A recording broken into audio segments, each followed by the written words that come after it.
température, lumière et humidité. Si vous respectez ça, vous aurez de belles cultures. Comme vous pouvez le voir derrière moi, tous mes semis sont dans la serre, sauf mes melons et mes pastèques que j'ai laissés à la maison bien au chaud sur un tapis chauffant parce que la nuit ici il fait trop frais. Mais sinon tout ça passe la nuit ici. Allez, je vous en parle un peu plus. Alors les petits pois, regardez, ils sont là. Moi je les ai commencés en godet pour éviter de me les faire manger et j'ai attaqué une série aussi en pleine terre. Vous pouvez y aller, il est temps. Sachez que le petit pois pousse très vite. En 5-6 jours, vous aurez les premières pousses si votre température de sol est adéquate. La star du jardin, la tomate. Regardez la différence que j'ai entre une plaque alvéolée et une simple barquette dans laquelle j'avais des cuisses de poulet. Regardez, ça marche même peut-être mieux. Hein, en fait, pourquoi ça marche mieux? Tout simplement parce qu'ici, j'ai mis plus de graines.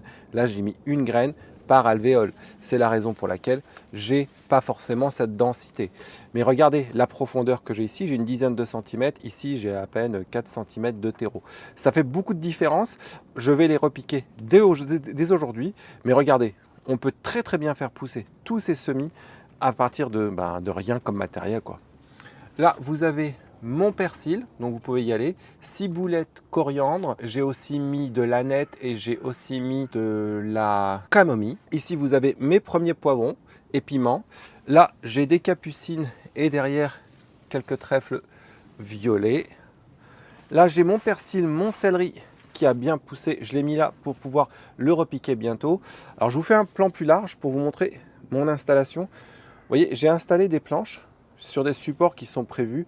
Alors, c'est chez CCR en direct, hein, mais vous pouvez le trouver, je pense, un peu ailleurs. Mais ça coûte rien et franchement, c'est hyper pratique. Là, vous mettez une planche.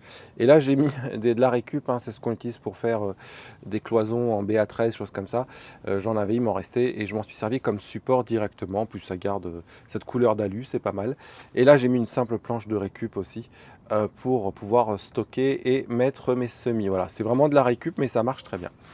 Mes patates douces, regardez-moi cette jungle. Elles sont belles, hein. Là, je vais pouvoir commencer à repiquer. Je commence à avoir des pucerons, ça m'embête un petit peu. Ici, j'ai mes piments, poivrons, aubergines. J'en ai devant et derrière. Voilà, ils sont magnifiques. Mes semis d'oignons à partir de graines que je vais pouvoir dès maintenant mettre en pleine terre. Vous avez vu, hein, ils sont très beaux. Alors, tous n'ont pas planté. Sachez-le, pour l'oignon, hein, il vous faut des graines de l'année. Hein. Moi, mes graines, tout ce qui est aliacé, hein, les graines, ça ne tient pas. Donc, ne les gardez pas indéfiniment en espérant pouvoir les récupérer dans quelques temps. Donc ça, vous pouvez encore en faire. Hein. Il est un peu tard. Sinon, je vous conseille vraiment de commencer à partir de bulbis. Vous en avez partout dans le commerce actuellement. Piment, poivron encore, vous avez vu, donc ça a été planté il y a à peu près 2 mois. Si vous lancez vos semis maintenant, vous risquez d'être un peu en retard. Je vous invite sur cette culture de passer cette année et de plutôt en acheter. Idem pour l'aubergine. Si vos plants ne sont pas faits, ça sera un peu tard. Mes derniers semis qui ont besoin de chaleur, j'ai mes tomates cerises graines maison et j'ai mon basilic que j'ai planté. Donc c'est mes premières séries de basilic, j'en ferai plusieurs. Bon là c'est un mélange de fleurs, on s'en fiche. Là j'ai de la salade, de la blette, du pak choi, du chou chinois. Voilà, donc ça c'est pour mes cultures que je vais faire là en pleine terre très bientôt. Donc je vais bientôt repiquer tout ça. Mes chayotes qui germent, elles sont là. Mais je vais vous montrer, j'en ai déjà que j'ai mis en pleine terre. Alors dans la serre, j'ai donc mes cultures d'hiver qui finissent. Radis, navets, tout ça est en train de finir. J'ai quelques salades. Alors je vous montre ce que je fais avec la salade, tiens, si ça vous intéresse. Donc ces salades sont en train de monter, donc je ne vais pas les manger. Mais regardez ce que je fais. Je la récolte, comme ceci. Elle est quand même belle, hein, ma salade. Hein. Et regardez ce que je fais. Là, j'ai des copines qui m'attendent. Elles ont de la chance, elles ont encore leur jardin d'hiver. C'est-à-dire que cette zone-là, hein, pendant l'été, je les enferme dans leur enclos.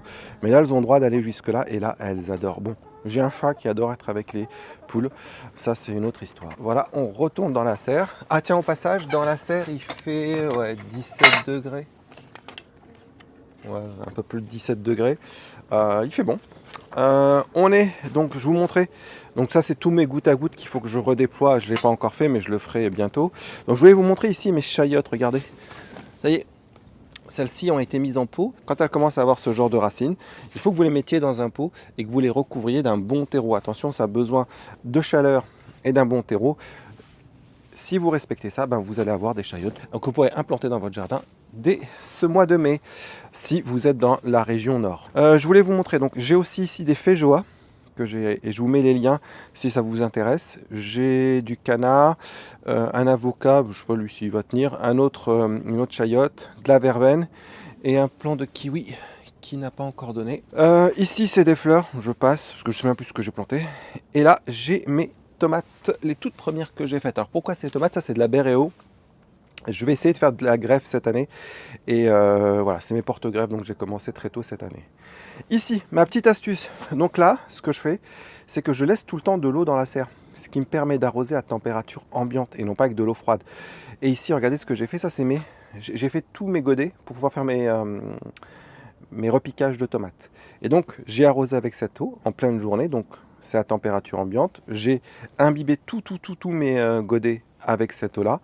Et je vais avoir donc des godets prêts à l'utilisation et surtout à des températures qui seront de la même que mes plants qui sont ici. Il n'y aura pas de choc thermique. Donc ça, c'est ma petite astuce que j'utilise tous les ans. C'est simple. Et en plus, c'est de l'eau de pluie, donc ça marche. Donc voilà, un petit panoramique de ma serre. Je ne vous montre pas le jardin parce que le jardin n'a rien d'extraordinaire pour l'instant. Alors, pour résumer, vous pouvez commencer vos semis de tomates si vous ne l'avez pas fait. Vous mettez la petite graine dans la terre et vous faites pousser vos semis à l'intérieur ou sur un tapis chauffant. Attention, en dessous de 20 degrés, vous aurez du mal à les faire germer. Idem pour votre basilic, vous le mettez dans un petit pot et vous ne mettez pas de terre par-dessus. Et pareil, à 20 degrés dans la maison et ça poussera aussi au bout de quelques jours. Pensez à bien les mettre à la lumière. Le basilic, lui, a besoin de lumière pour pousser et vos tomates, au bout de quelques jours, elles vont percer et elles auront besoin de lumière aussi. Sinon, ça va filer. Je vous ai fait une vidéo sur le sujet. Pour toutes les autres cultures, qu'il s'agisse de patates douces, de piments, de poivrons ou d'aubergines, il est un tout petit peu tard. Je vous conseille de plutôt en acheter dans le commerce ou de trouver sur le bon coin quelqu'un qui en a lancé un peu plus tôt. Sinon, céleri, persil, ciboulette, céleri rave, chou rave, vous pouvez y aller. Même le chou, vous pouvez faire vos semis maintenant. N'oubliez pas vos salades parce qu'on est en plein dans la saison. Vous pouvez aussi lancer, si vous le souhaitez, de l'épinard, il n'y a pas de souci, même de la mâche. Moi j'en ai mangé tout l'hiver, donc la mâche je vais arrêter maintenant. Pour vos patates, eh ben, vous les avez faites germer, j'espère, et vous pourrez les mettre dès le 15 avril en pleine terre. Si vous avez une serre, vous pouvez vous avancer. Tout ce que je vous dis est quand même lié à un paramètre. Je vous montre. Voilà, ça c'est la température du sol dans la serre. On est à 11,3. Donc référez-vous bien aux fiches de vos plantes. Parce qu'au jardin, il ne faut pas être trop pressé. Les paramètres de culture sont indispensables. Température, lumière et humidité. Si vous respectez ça, vous aurez de belles cultures. Bien sûr, un sol riche, mais pensez à la température de votre sol. Moi, c'est une simple sonde pour les rôtis au four.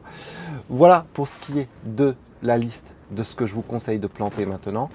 Je vous mets toute la liste exacte dans la description. Je vous dis à bientôt sur ma petite chaîne, Mon Petit Potager Urbain. Et puis, s'il vous plaît, on laisse un pouce et on pense à s'abonner.